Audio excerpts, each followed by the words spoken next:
Bismillahirrahmanirrahim. Assalamualaikum warahmatullahi wabarakatuh.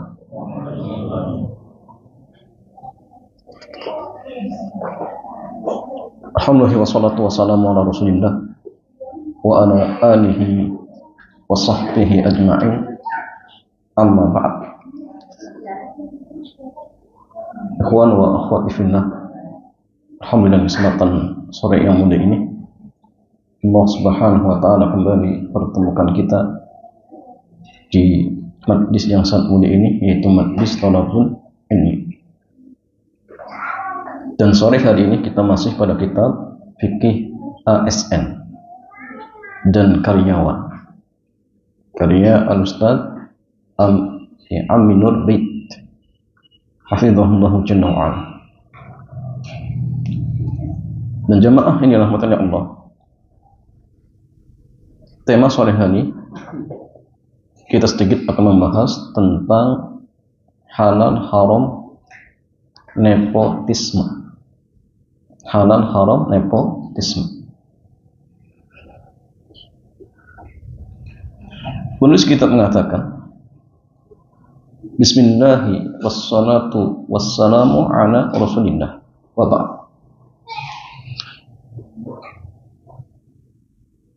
Nepotisme berarti lebih memilih saudara atau teman akrab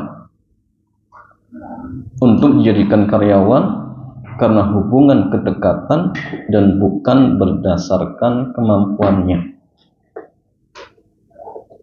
Jadi ada seseorang memasukkan karyawan karena sebab pertemanan atau kekerabatan, tidak memandang kemampuan misalkan, maka ini disebut dengan nepotisme.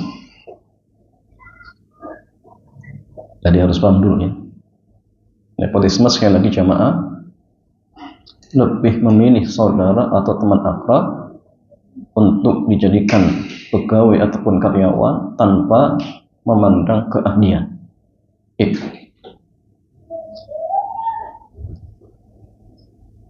Kata penulis kitab, kami merinci masalah nepotisme menjadi dua bentuk.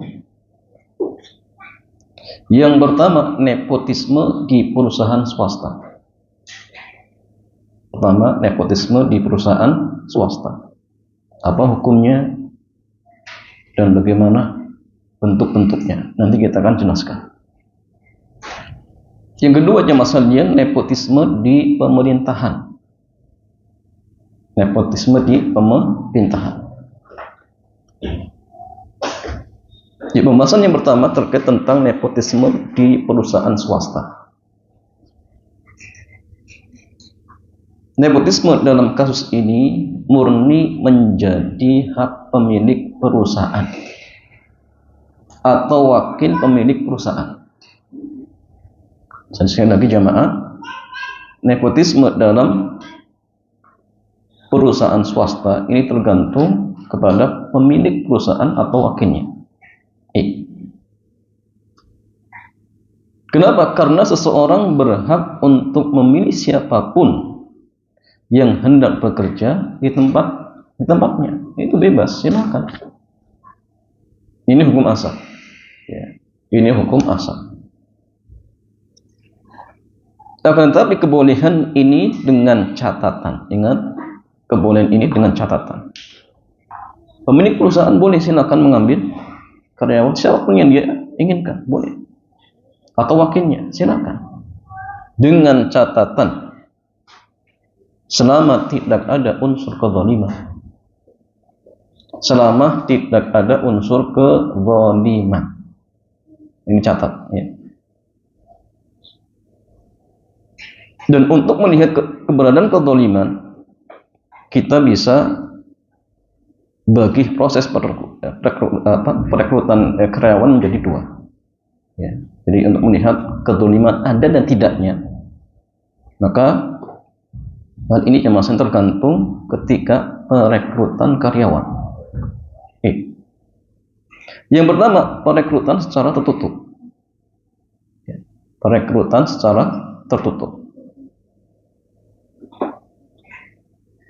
Pihak perusahaan tidak pernah membuka lowongan ya, pekerjaan sehingga tidak ada pendaftar dari luar. Jadi memang lowongan ini tertutup ya, hanya diketahui oleh pemilik perusahaan atau mungkin wakilnya ya. Lalu pemilik perusahaan atau manajer perusahaan merekrut anggota keluarganya untuk menjadi karyawan, dan semua dilakukan secara tertutup ya. Maka jamaah sekalian, dalam kasus ini tidak ada pihak yang dizalimi. Nggak ada yang zalimi. Siapa yang zalimi? Nggak ada ya. Kenapa? Karena lowongan tidak dibuka untuk umum. Sehingga jika pemilik perusahaan mengambil beberapa anggota keluarganya untuk bekerja di perusahaannya, maka tidak ada pihak manapun yang akan dizalimi, karena memang tertutup ya. Hal ini juga berlaku bagi wakil pemilik perusahaan, seperti direktur, manajer, atau posisi apapun di perusahaan tersebut. Dia boleh menunjuk keluarganya untuk bekerja di perusahaan tersebut tanpa melalui ujian penerimaan, selama mendapat izin dari pemilik. Selama mendapatkan izin dari pemilik.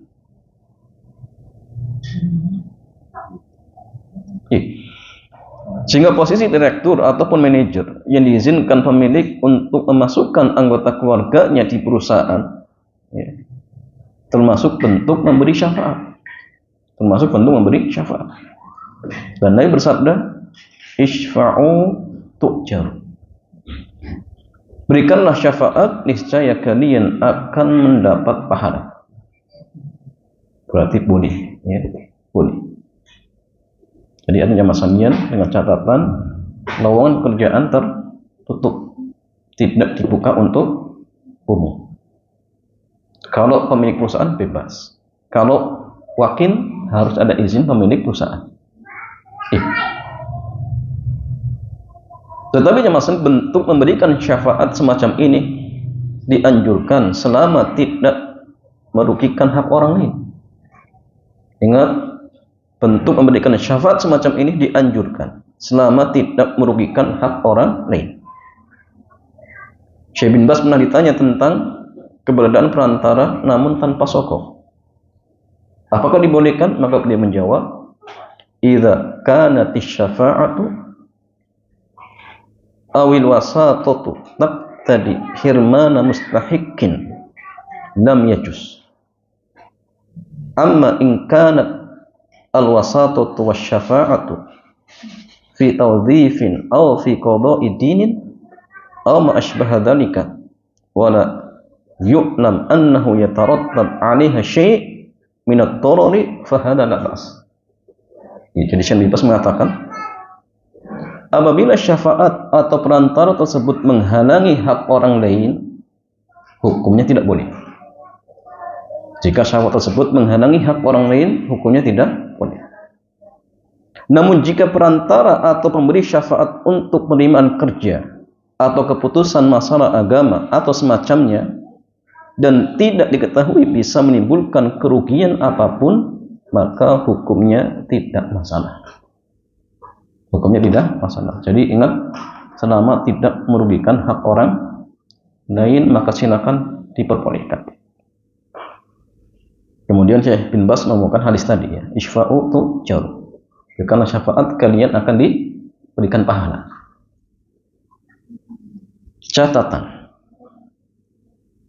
Ada dua catatan yang penting untuk diperhatikan. Yang pertama, latar belakang memberikan syafaat ketiga penerimaan adalah keberadaan unsur kezaliman.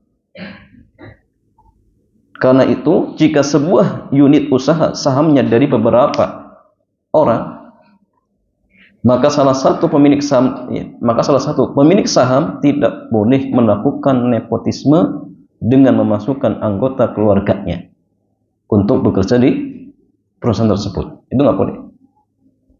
Mengingat hal ini bisa merugikan pemilik saham yang lain. Jika ternyata karyawan yang dia pilih tidak memiliki kemampuan yang baik dalam bekerja.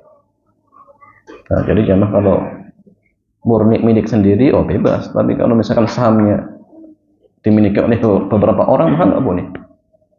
Maka tidak diperbolehkan kecuali yang memang ada izin. Itu ya bebas. Tapi kalau tidak ada izin, maka tidak diperbolehkan.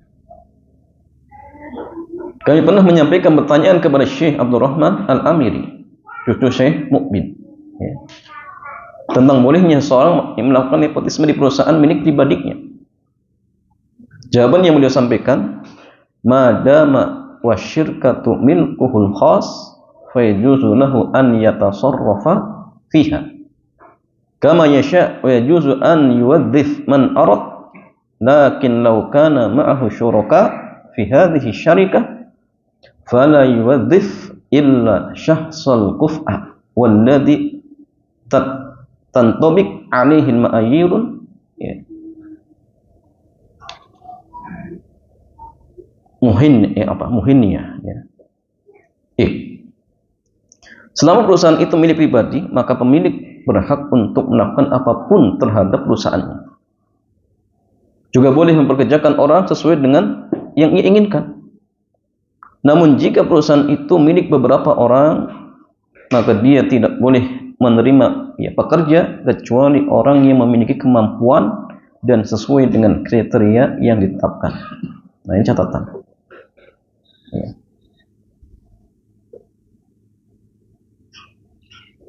Mihniyati. Yang kedua, masalahnya untuk pemberian syafaat atau menjadi perantara yang diizinkan secara syar'i, terlarang bagi perantara untuk menerima hadiah apapun dari calon pegawai. Ya. Tiba-tiba datang, Pak, panjenengan kemarin yang masukin anak ya, sedikit ya buat ngopi. Nggak boleh, jemaah. Tidak diperbolehkan. Ya. Dalam hadis dari Umamah radhiyallahu taala anhu secara marfu, Nabi bersabda, "Man syafa'a li ahadin syafa'atan fa ahda lahu hadiyatan faqabilaha faqad ata baban 'aziman min riba." Siapa yang memberi syafaat kepada orang lain, lalu orang yang mendapatkan syafaat memberikan hadiah kepadanya dan dia menerimanya, berarti dia telah melakukan salah satu dari pintu besar riba. Jadi nggak boleh. Ingat, ya, yang pernah ngasih syafaat, ya, dan dapat hadiah itu haram, nggak boleh. Terus bagaimana jemaah kalau sudah terlanjur? Kembalikan kepada yang ngasih hadiah. Kalau nggak mungkin, ya sudah, salurkan untuk fasilitas umum atau berikan kepada fakir miskin, boleh. Ya. Sebagai ilustrasi, atau kita singkat namanya, atau kita baca, pemilik perusahaan pribadi mengizinkan jajaran direksi untuk memasukkan siapapun sebagai karyawan di perusahaan tersebut untuk perekrutan secara tertutup. Lalu si A mengajak si B, tetangganya, untuk menjadi karyawan di perusahaan tersebut. Bolehkah si B membayar senilai tertentu kepada si A? Jawabannya, proses syafaat seperti ini diperbolehkan karena tidak ada bentuk kezaliman ataupun pelanggaran hak orang lain. Hanya saja si A tidak boleh menerima bayaran apapun dari si B. Tidak boleh. Karena ini termasuk salah satu pintu riba. Salah satu pintu riba, ini nggak boleh. Yang keduanya, masalah perekrutan secara terbuka. Ini masih perusahaan swasta ya. Jika perekrutan karyawan tersebut secara terbuka diumumkan misalkan, perusahaan membuka lowongan kerja dan diumumkan di masyarakat, sehingga banyak orang ikut mendaftar. Namun saat pemilihan karyawan, pertimbangan yang digunakan adalah kedekatan hubungan dan bukan berdasarkan kemampuan, sehingga menyebabkan orang yang memiliki kemampuan ya, berdasarkan kriteria yang diinginkan bisa tersingkirkan tanpa alasan. Dan tindakan semacam ini bisa jadi termasuk bentuk kezaliman. Ya. Ada pertanyaan disampaikan kepada lajnah daimah. Ma hukmul wasatatu wa hal hiya haram? Mathalan idza aradtu an uwadhifa aw adkhula fi madrasatin aw nafi dzalika wastahdhantu wasitata fama hukmuha? Apa hukum berantara? Apakah haram? Misalnya saya ingin mendapatkan kerja untuk masuk di sebuah madrasah atau semacamnya, lalu saya menggunakan perantara, bagaimana hukumnya? Jawabannya, idza tarattaba 'ala tawassuti man syafa'a lak fil wadhifati hirmana man huwa aula wa ahaq bita'yin fiha min jihatil kifayatin ilmiyah allati tata'allaqu biha wal qudratu ala tahmil a'ba'aha wa nuhud bi a'maliha maddiqati ala dzalika fa syafa'atu muharramah li'annaha dhulmun liman huwa ahaqqu biha wa dhulmun li ulil amri bisababi hirmanihim min amalil aqiffa wa khidmatihim lahum. Ya, akamakon.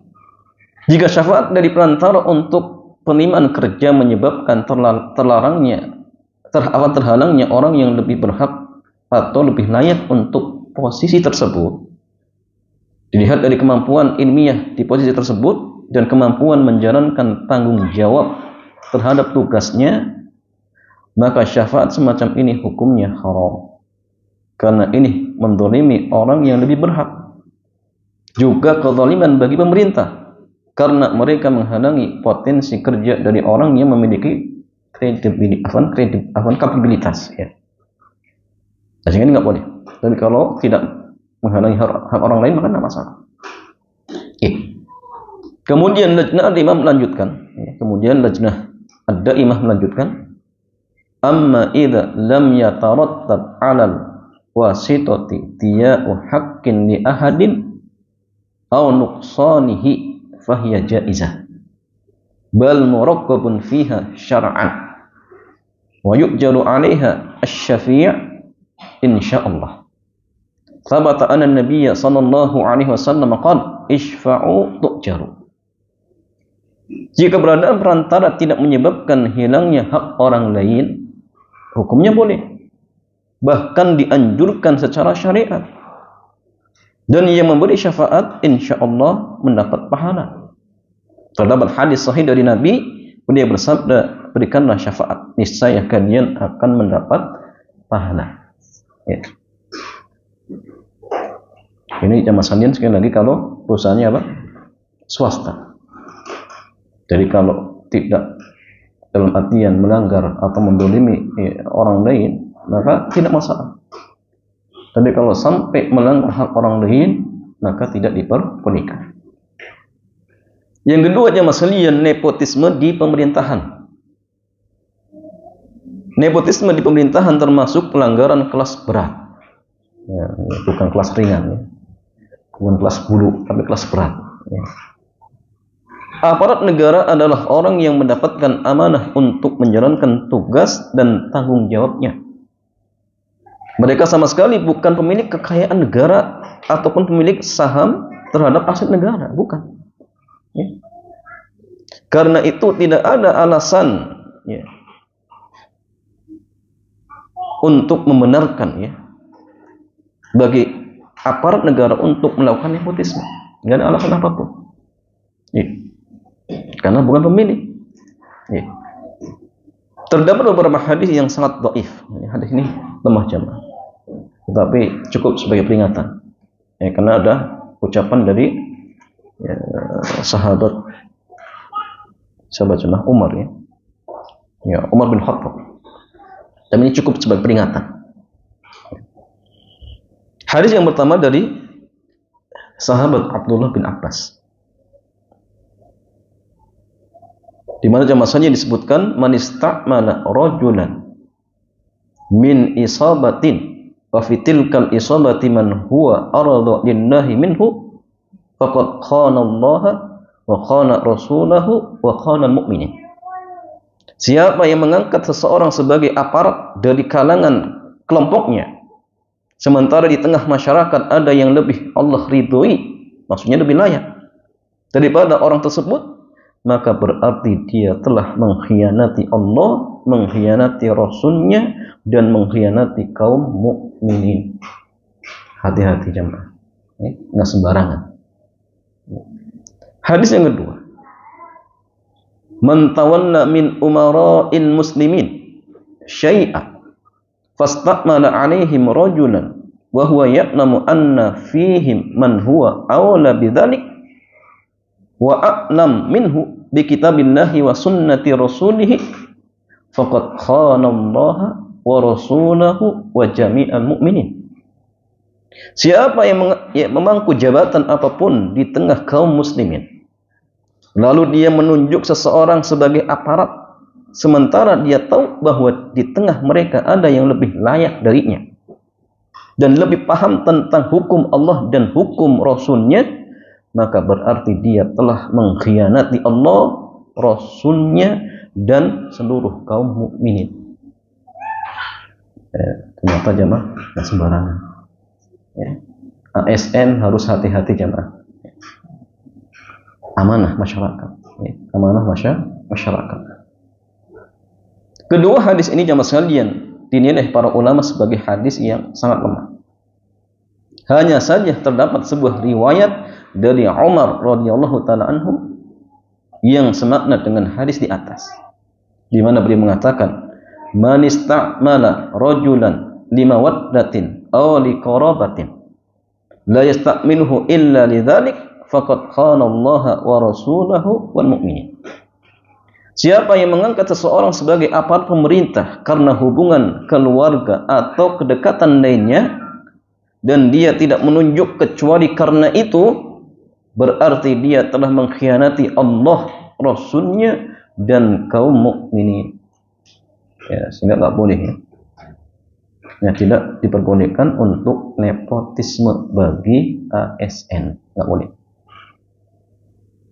Makanya masalahnya apa yang disampaikan oleh Umar radhiyallahu taala anhu sudah sangat cukup untuk menjadi peringatan keras bahwa tindakan nepotisme adalah pengkhianatan terhadap masyarakat dan negara.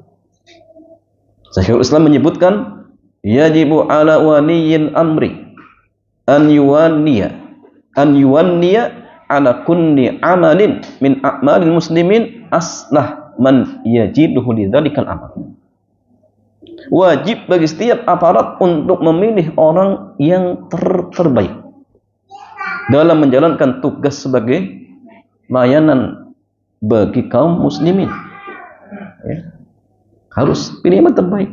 Ada 5 orang, pilih yang terbaik. Kalau sudah beristihad kemudian ada kekeliruan, dimaafkan. Tapi kalau sudah tahu ini yang paling layak, kemudian ditinggalkan. Kenapa? Karena ada satu orang yang mungkin ada kedekatan. Oh, kemarin dia ngajak anak ngopi nih, dia ikut daftar, akhirnya terima jam. Ini nggak boleh. Ingat, tidak diperbolehkan. Kalau seandainya misalkan dia pilih seperti itu, tanggung jawab jam. Tanggung jawab kelak di akhirat. Harus berani mempertanggungjawabkan di hadapan masyarakat. Saya dulu mempekerjakan si fulan dalam tugas ini karena nepotisme. Siap-siap jawabannya, jam. Siap-siap jawabannya. Dan yang masalahnya selain pertimbangan di atas, ada beberapa alasan lain yang menunjukkan terlarangnya nepotisme di dunia pemerintahan. Berikut beberapa kesimpulan yang kami dapatkan dari artikel tentang nepotisme yang diterbitkan oleh Lajnah Al-Ifta, Lembaga Fatwa Yordan. Yang pertama, bahwa pekerjaan di pemerintah adalah hak semua orang dan termasuk lowongan kerja yang banyak diminati masyarakat.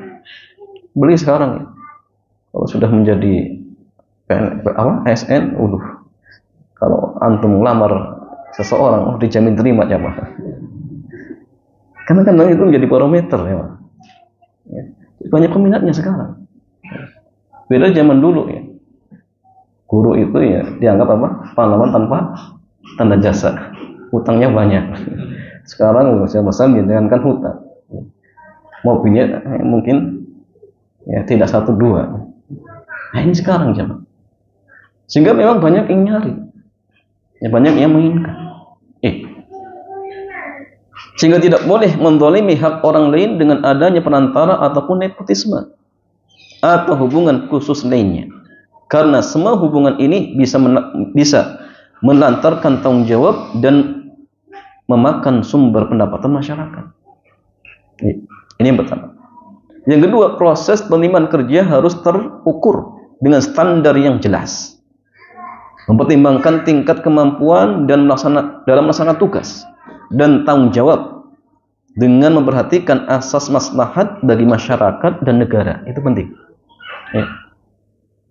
Keberadaan perantara dan tindakan nepotisme memberikan dampak negatif bagi masyarakat, seperti ada pihak yang dizalimi, lingkungan kerja tidak produktif, dan menumbuhkan kepribadian munafik serta banyak kedustaan.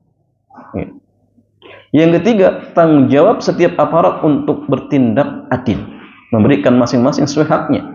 Karena setiap pemimpin akan dimintai pertanggungjawabannya terhadap apa yang dia pimpin. Nabi bersabda, kullukum ra'in wa kullukum mas'ulun an ra'iyatih. Al-imamu ra'in wa mas'ulun an ra'iyatih.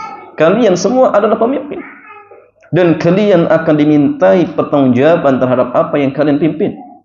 Seorang aparat adalah pemimpin dan akan ditanya tentang rakyatnya. Ditanya. Ngurus KTP suruh bayar, padahal gratis. Ya. Semua disuruh bayar. Dikira zaman saat itu nggak akan ditanya. Ya. Santai-santai hidupnya, ya. Kemana-mana santai. Ya. Dengan apa? Menegakkan dada. Padahal yang bertanya itu menghantui dirinya.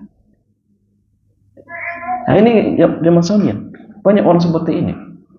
Nggak takut dengan azab Allah. Sehingga bagaimana urusan negara ini akan baik ketika dipegang orang-orang seperti itu. Hukum hal haram nggak paham. Bayangkan. Ngurusi apa? Urusan masyarakat. Urusan sendiri saja nggak paham. Apa yang harus diambil untuk dirinya, untuk keluarganya nggak paham. Haram diambil.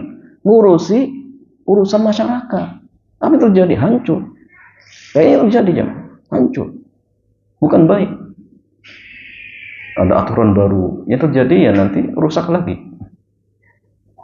Bahkan ya kadang-kadang apa?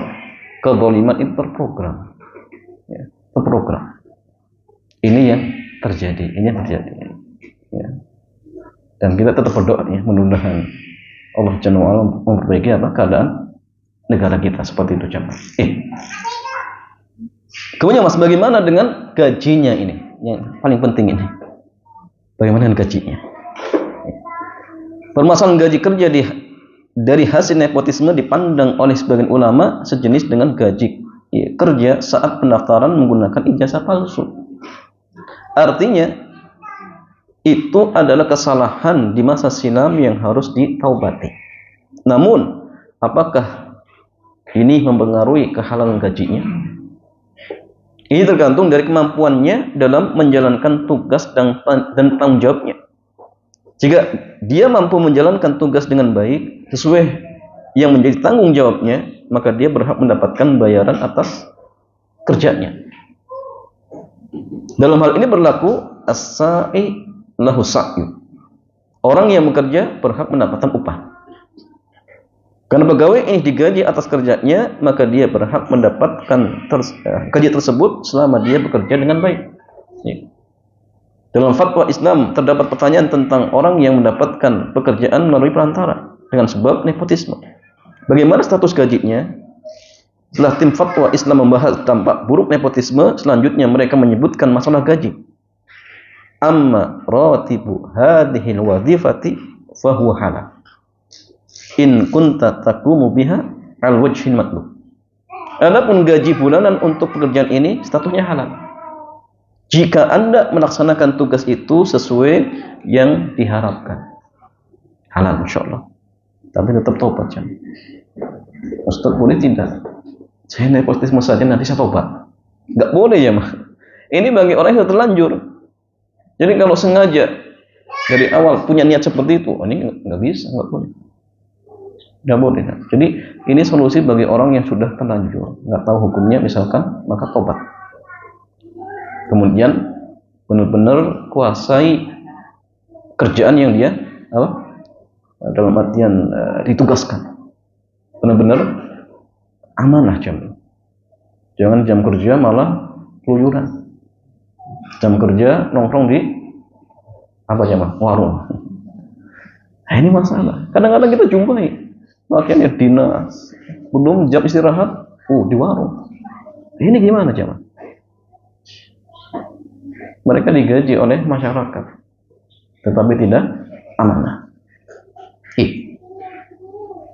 Kemudian di bagian akhir ada keterangan, fa in kunta tutkinu amalak wa tuhsinu wa ta'ti bihi al wajhi fala kharaja 'alaika insyaallahu fima taqadaitahu min ar-ratib wastaghfirullah.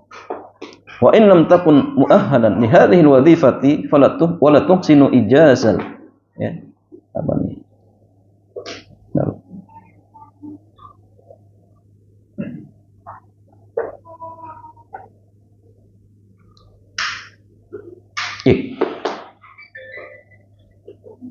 Wala tuhsinu injazal mahama, ya, mahamal matlubah minka fiha fala yakhfa ma fi baqaika fiha min ad-dararil am wa tadyi'ul amanah fa kaifa tastahinnu malan wa ajran ala amalin la tuaddi amanatah atau la tuadda amanatuhu. Jika kamu bisa melaksanakan tugasmu dengan baik dan mengerjakannya sesuai yang diharapkan, insya Allah tidak ada masalah Anda meminta gaji dan harus memohon ampun kepada Allah. Namun jika Anda bukan orang yang memiliki keahlian di pekerjaan ini dan Anda tidak bisa menjalankan tugas yang dibebankan kepada Anda, maka Anda bertahan di sana jelas merugikan masyarakat dan menyia-nyiakan amanah. Lalu dengan alasan apa Anda akan mengambil upah sementara Anda tidak menunaikan amanah itu? Sehingga jamaah sekalian, insyaallah kalau dalam artian sudah bertobat dan menjalankan tugas dengan baik, status gajinya halal. Status gajinya halal dan berbanyak ibadah-ibadah sunnah. Berbanyak ibadah-ibadah sunnah.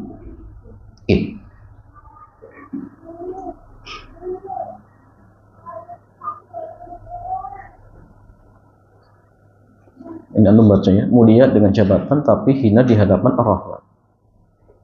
Apalah artinya mulia dengan jabatan namun menyimpan harta hasil khianat sehingga membuatnya terhina di hadapan Ar-Rahman.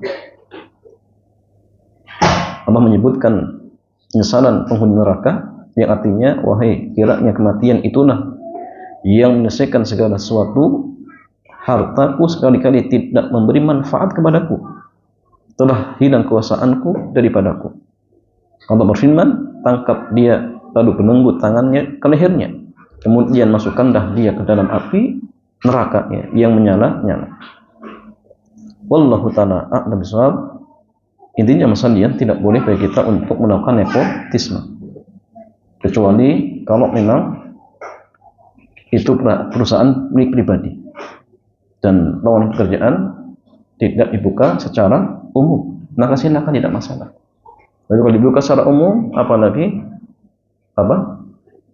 pekerjaan terkait pemerintah, Maka ini tidak dibolehkan nepotisme seperti itu.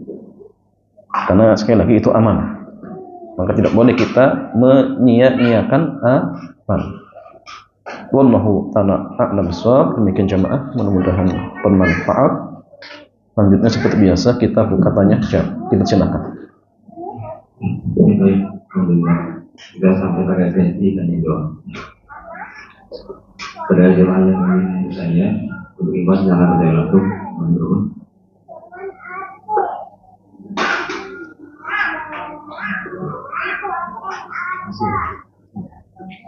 Assalamualaikum warahmatullahi wabarakatuh. Waalaikumsalam warahmatullahi wabarakatuh. Jadi bertanya mengenai tadi yang peraturan pegawai atau pemilihan pegawai yang tadi dicontohkan mengurangi apa ya? Kalian kalau ini contoh kasusnya itu menambahkan syarat yang seharusnya tidak perlu sehingga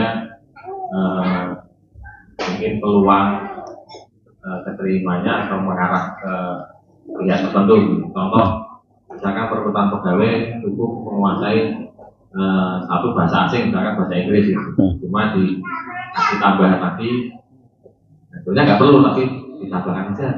Supaya menguasai 3 bahasa asing, misalkan Inggris, Arab, dan Mandarin gitu, sehingga kan peluang akan semakin mengerucut ke pihak tertentu gitu. Nah, kalau kasusnya seperti itu bagaimana Pak? Itu yang pertama. Enggak, ini saya pertanyaannya ini perusahaan pribadi atau apa nih? Bukan pribadi. Ya.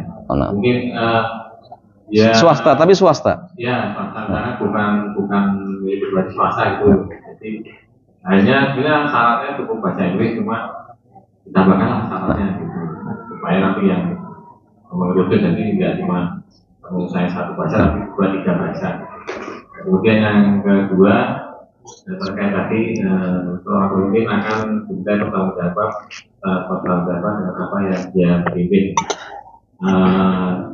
Contoh itu misalkan seorang pemimpin di sebuah kantor, nah dia baiklah bekerja dengan amanah itu. Cuma kan dia punya anak buah, punya bawahan itu, tapi perilaku anak buahnya itu mungkin sering bermaksiat atau sering berbuat yang tidak baik lah gitu. Kita kan selaku pemimpinnya itu bagaimana gitu. Kita kan sudah mengingatkan tapi ya mungkin orang sulit diberitahu. Begitu aja kan. Waalaikumsalam warahmatullahi wabarakatuh. Ya, jamaah sekalian, ada 2 pertanyaan. Pertama terkait tentang perekrutan karyawan yang ini milik swasta. Tetapi di persyaratan penerimaan pegawai tersebut dibuat syarat yang syarat ini seolah-olah mengerucut hanya ke beberapa orang. Ya. Maka apakah dibolehkan jamaah? Jawabannya, kalau memang ini perusahaan dalam artian swasta, maka dibolehkan dengan catatan ada izin dari atasan. Tidak masalah. Kan gini, persyaratan itu walaupun mungkin dalam artian mengerucut hanya ke beberapa orang, tapi kan sifatnya umum. Artinya tidak hanya dia. Contoh tadi, menguasai 3 bahasa asing. Dia bisa, tapi kan orang lain juga ada yang bisa. Kecuali kalau memang benar-benar syarat ini hanya ada di dia sendiri, oh ini nggak boleh nanti. Sama halnya bohongin orang lain. Oh ini, contoh misalkan syaratnya harus namanya sama seperti dia. Atau misalkan orang tuanya harus orang tuanya ini, oh ini sudah jelas. Tapi seperti walaupun mengerucut, tetapi sifatnya masih umum. Artinya tidak hanya dia yang boleh mendaftar. Yang penting intinya dia bisa memiliki dia punya kemampuan 3 bahasa asing. Walaupun mungkin terbatas, hanya mungkin 3 orang, 4 orang, tetapi tidak hanya ke dia. Maka dari sisi ini nggak masalah. Kemudian nanti pas perekrutan, pas ujian misalkan ada 3 orang, misal, ya, ternyata yang lulus bukan dari yang diinginkan. Ternyata dia milih yang itu, ini nggak boleh. Berarti namanya nepotisme. Nah, tapi kalau misalkan pas ujian dan dia jujur, artinya kalau memang dari tiga orang ini yang lurus, baik dari yang mungkin tadi ada hubungannya ataupun yang tidak misalkan, ya, tetap didahulukan yang lurus, maka tidak masalah, tidak masalah. Ya. Yang penting intinya jangan sampai mengerucut hanya ke satu orang. Kalau hanya ke satu orang, ini namanya ya nepotisme, sama saja. Tapi kalau seperti tadi, walaupun ya mungkin beberapa orang yang hanya bisa bahasa asing, tapi sifatnya masih umum. Artinya tidak hanya dia, tapi orang lain pun diperbolehkan seperti itu. Dengan catatan tadi ya, ada izin dari atasan. Ya. Tapi kalau dari atasan nggak boleh, kemudian sengaja dikasih persyaratan sendiri, ya, maka ini jelas nggak boleh. Namanya tidak amanah dengan atasan seperti itu. Ya Allah Taala alam. Yang kedua aja Mas, terkait tentang hadis yang Rasulullah mengingatkan kulukum ra'in wa kulukum mas'ulun an ra'iyatih. Setiap kalian memimpin dan akan ditanya tentang apa yang dipimpinnya. Ya. Maka bagaimana dengan atasan yang punya anak buah ternyata melakukan tindakan kemaksiatan? Apakah pemimpin yang seperti ini akan ditanya dengan kemaksiatan yang dilakukan oleh anak buahnya? Jawabannya kalau misalkan dibiarkan, ya iya. Kalau dia mampu untuk mengingatkan tapi dibiarkan, kena. Nabi SAW dia bersabda, man ra'a minkum munkaran falyughayyirhu biyadihi. Barang siapa yang melihat kemungkaran, cegah dengan tangannya. Dan ini umum, man, siapa saja, baik itu atasannya, baik itu orang tuanya, temannya, siapa saja yang dia melihat kemungkaran, baik anak buahnya, tetangganya, ya. Apa kata Nabi?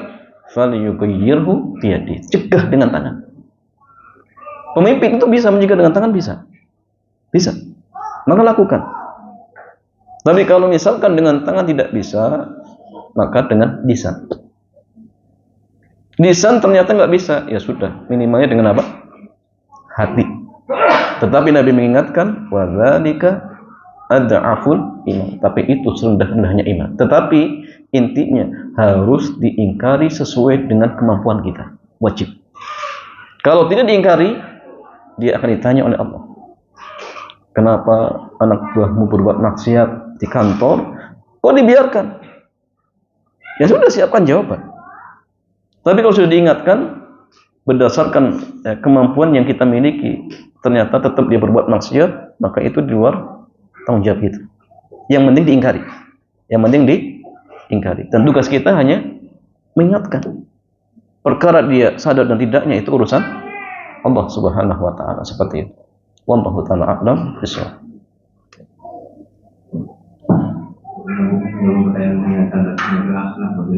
Itu mengingatkan harus memberi pekerjaan di kantor atau masuk hal di luar pekerjaan.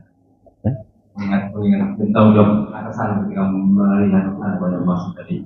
Itu harus sesuai dengan pekerjaannya dia atau masuk luar pekerjaannya. Hadisnya jam umum. Man ra'a minkum munkaron. Barang siapa yang melihat mungkaron. Ini isim nakirah. Isim nakirah itu artinya umum. Kemungkaran itu bentuknya apa? Khianat dalam pekerjaannya, termasuk khianat kepada Allah dan Rasulnya. Itu kemungkaran. Ya.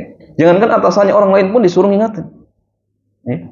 Siapa saja dia khianat waktu, ingatkan, ini maksiat. Maksiat kepada Allah dan Rasulnya juga. Plus maksiat kepada atasannya, itu nggak boleh. Itu boleh misalkan dia bermaksiat dalam masalah mungkin agama. Ingatkan juga. Selagi dalam artian dia melihat, man ro'a. Adapun kalau sudah pulang rumah itu urusan dia, kan dia nggak tahu. Selagi misalkan di kantornya dia melihat kemungkaran tersebut, maka wajib untuk diingkari, seperti itu. Wallahu ta'ala a'lam bishawab.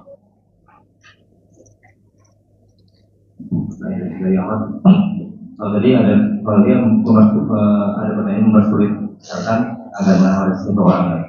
Apa? Ini apa? Agar mengarah pada seorang mengarah pada seorang. Itu tadi saya mengurus pada seorang. Setelah ini ada pertanyaan. Kalau orang tuanya meminta seorang untuk membuka pekerjaan lowongan pekerjaan bagi anaknya itu. Apakah hal ini diperbolehkan? Ya. Bagaimana kalau ada orang tua meminta kepada temannya untuk membuka lowongan pekerjaan untuk anaknya?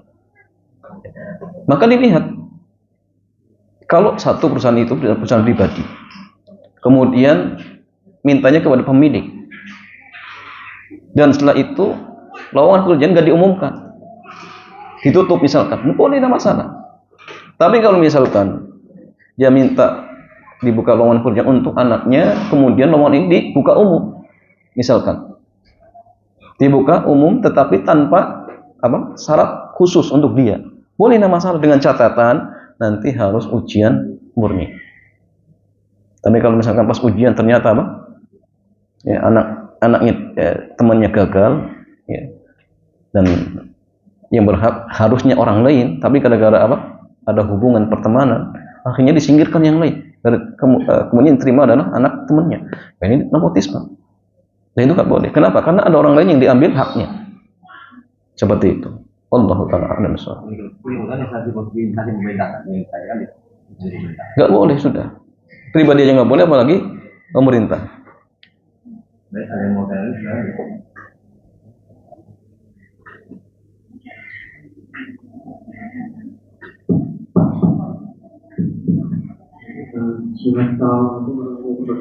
Waalaikumsalam warahmatullahi wabarakatuh. Terkait dengan peran instansi pemerintah, jadi kan beberapa kali teman kami yang bekerja di suatu instansi pemerintah mencari staf, bukan ASN tapi sebagai tenaga terampil seperti itu. Dan kebetulan kami bekerja di institusi pendidikan. Dari teman kami menginginkan atau membutuhkan suatu rekomendasi. Jadi mungkin karena mencari tenaga terampil, jadi mungkin beberapa kami merekomendasikan mungkin alumni dari mahasiswa kami. Apakah hal tersebut diperbolehkan kami untuk memberikan rekomendasi seseorang untuk memenuhi rekrutmennya, tapi rekrutmen secara tertutup seperti itu? Apakah diperbolehkan? Terima kasih. Assalamualaikum warahmatullahi wabarakatuh. Ya, jamaah sekalian, tadi kita sudah membahas terkait tentang perekrutan pegawai instansi pemerintah. Maka di situ jamaah sekalian tidak boleh ada nepotisme, baik karena pertemanan atau karena mungkin hubungan alma mater. Itu nggak boleh. Kenapa? Karena seluruh warga Indonesia dari Merauke sampai Sabang, semuanya berhak. Semuanya berhak. Jadi kalau hanya dibuka untuk misalkan instansi tertentu, berarti sudah membatasi hak orang lain. Orang yang di ujung Papua, dia juga ingin, ya. Tapi karena dalam artian dirahasiakan, sehingga yang diterima yang tahu saja. Maka ini nggak boleh, karena sekali lagi dalam instansi pemerintah itu semua rakyat berhak. Tidak hanya beberapa orang saja. Tidak hanya beberapa orang saja. Jadi kalau misal pemerintahan maka nggak boleh. Harus diumumkan secara umum seperti itu. Wallahu a'lam bishawab. Dan ini adalah jika di suatu dinas pemerintahan ada lowongan kerja yang dibuka, namun bukan yang sebentar. Apakah boleh kita mendaftar? Kemudian bagaimana hukumnya jika kita ditawari mengisi lowongan yang kosong di dinas tersebut sebagai pegawai kontrak? Ini dibuka secara umum. Iya. Kemudian ujian. Ya kalau ujian tidak masalah. Yang penting dia ujian dan memang berhak. Dalam artian tidak sampai mendolimi orang lain. Pas ujian dia gagal. Yang lain juga ujian, lulus, tapi karena mungkin tidak ada hubungan pertemanan, akhirnya disingkirkan. Ini nggak boleh. Jadi intinya kalau dibuka umum ya umum, semua berhak untuk tes. Dan nanti jamaah sekalian harus diambil siapa yang memang layak. Ya, bukan karena hubungan apapun. Itu yang paling penting. Wallahu ta'ala a'lam bishawab. Kalau tadi Kalau ini kemudian dia ditawarin karena ada lawan dari mau ditawarin untuk masuk ke karyawan kota, bukan prosesnya dibuat di kali pemerintah ya. Ya sama saja jangan sampai. Karena kerjanya di instansi pemerintah, semua berhak kerja di situ. Walaupun dalam artian hanya kontrak, tetapi statusnya dia kerja di instansi pemerintah seperti itu. Sehingga tetap harus dalam artian prosesnya adil, ya. Diumumkan. Karena semua orang berhak untuk menduduki jabatan tersebut siapa yang layak. Tidak hanya komunitas tertentu, tidak hanya warga Semarang, semua seperti itu cuman. Allah Taala alam bisawab. Gimana yang mau bertanya itu? Dari apa saja? Terdapat dalil tentang anjuran membalas kebaikan dan dengan kebaikan. Akan tetapi dalam hadis surat halaman 37 tadi, hadiah untuk membalas syafaat orang lain juga merupakan salah satu pintu besar riba. Lalu bagaimana membedakan contoh pemberian hadiah itu suatu kebaikan dan kapan contoh perbuatan pemberian yang dikatakan tadi sebagai awal riba? Ya, jamaah hadiah itu pada asalnya dibolehkan, bahkan dianjurkan. Nabi mengatakan tahabu, saling memberikanlah hadiah, maka kalian akan saling cinta mencintai. Tetapi jamaah sekalian, ada kondisi-kondisi yang dikecualikan. Contoh hadiatul umat, hadiah untuk pekerja yang sudah menerima gaji, ini haram, nggak boleh. Begitu hadiah untuk apa? Orang yang atau orang yang dihutangi, hadiah dari orang yang dihutangi. Fudail bin Ubaid mengatakan kullu qardin jarra manfaatan fahuwa riba. Setiap utang piutang yang menarik manfaat jatuhnya apa? Riba. Nggak boleh. Ya. Sudah diberikan apa? Utang, dia minta jasa. Ini nggak boleh, berarti pemberian utang tersebut ada imbalan jasa. Padahal utang piutang itu babnya tabarruk. Apa jamaah? Berderma. Sehingga akad dia itu dengan Allah. Apa yang dapat untung? Apa untungnya jamaah? Pahala dari Allah. Tidak hanya sekedar untung dunia. Ini remeh jamaah. Maka kalau misalkan ternyata akadnya akad berderma, kok berharapnya imbalan dari manusia, ini nggak boleh. Ya, begitu pula ini. Orang yang memberikan syafaat kemudian minta imbalan, ini nggak boleh. Jadi artinya gini jamaah, hadiah hukum asalnya dianjurkan, tetapi ada kondisi-kondisi yang dikecualikan, tidak diberikan apa? Hadiah seperti itu. Nah, sehingga ya lihat bagaimana bentuk hadiahnya. Kalau selain yang dikecualikan berarti boleh. Kembali kepada hukum asal seperti itu. Wallahu ta'ala a'lam bishawab. Yang berikutnya, saya adalah kawan perusahaan swasta. Di departemen bagian saya bekerja, rekan-rekan saya sepakat untuk patungan untuk membeli hadiah yang akan diberikan kepada atasan kami. Atasan? Misalkan bukan untuk hadiah ulang tahun. Apa hukumnya kalau saya ikut? Ini hadiahnya karena apa ini? Kerjaan? Apa hukumnya jika saya ikut iuran atau patungan untuk membeli hadiah tersebut? Iya, hadiahnya karena apa dulu? Ada? Nggak ada? Ya, ada. Apakah misalkan atasannya nikah lagi misalkan? Mungkin biar atasannya senang aja, dan biar atasannya senang. Ya. ABS nih. Nah, ya jamaah sekalian, berarti ini hadiah untuk atasan karena pekerjaan. Hadiah untuk atasan karena pekerjaannya. Maka ini masuk larangan hadis Nabi, hadayatul ummal kudu. Hadiah untuk pegawai yang sudah terima gaji, maka itu khianat. Kecuali pemilik perusahaan. Ya. Dia pemiliknya atau bukan? Bukan kan? Kalau pemiliknya boleh, tidak masalah. Tapi kalau misalkan atasannya, dalam artian bukan pemilik, maka nggak boleh. Jadi hadiah bawahan untuk atasan nggak boleh. Kecuali bawahan untuk pemilik perusahaan boleh. Tapi kalau atasan bawahan boleh. Jelas? Jadi kalau bawahan ke atasan nggak boleh, tapi kalau atas ke bawah boleh. Bawah ke pemilik perusahaan boleh, nggak masalah.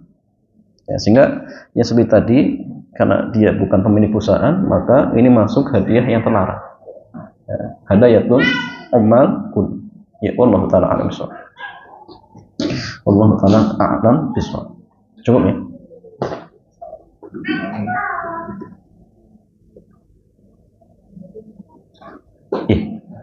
Iya, Pak. Bisa ya kami kita yang nasabah sering menerima bisa mungkin kalender atau agenda itu apa hari ini berbulan. Ini untuk sama? Jadi bank, oh dari bank. Iya. Bagaimana ya Mas kalau kita statusnya nasabah dapat hadiah dari bank? Nah itu nggak boleh. Termasuk hadayatul umat. Dan itu termasuk apa jamaah? Termasuk riba. Udah benar-benar mengatakan kullu qardin jarra manfaatan fahuwa riba. Setiap utang piutang yang menarik manfaat itu jatuhnya riba. Baik itu kalender, baik itu mukennah, misalkan peci. Ya, kalau status kita nasabah, dalam artian punya tabungan di bank tersebut, berarti kita statusnya orang yang menghutangi bank. Kemudian kita diberikan hadiah oleh bank. Berarti utang piutang kita menarik manfaat. Hadiah tadi. Dan itulah riba. Itulah riba dan tidak dibolehkan. Salurkan untuk fasilitas umum. Berikan fakir miskin. Selesai. Kalau nggak bisa ya sudah diuangkan, kemudian uangnya disalurkan untuk fasilitas umum. Ya, cuma masalahnya gini, masalah kalau antum misalkan pajang, nanti ada iklan apa? Bang. Itu samahannya ikut menyebarkan, dan itu nggak boleh seperti itu. Wallahu ta'ala a'lam bishawab. Ini ada musim di grup syarat ulama kalau dia memposting tentang brosur mobil apa? Jual mobil. Penjualan mobil. Ada harga cash dan harga kreditnya. Tapi ada yang seperti biasa cash kreditnya itu masih ada ribanya. Nah, kami bagaimana? Kredit ada ribanya. Ya, yang bisa tuh kalau kredit pasti ada ribanya. Yang kreditnya pasti ada ribanya. Enggak, ini jual beli motor secara umum atau syar'i? Secara umum ya. Makanya rasanya ini kan di grup muamalah yang di grup jemaah kajian. Apakah nanti diperbolehkan? Kami sebagai pengurus saja apa boleh bagi menolak asuhan itu atau bagaimana? Oke, jadi masalah kalau iklannya dalam artian kredit riba, maka harus diingkari.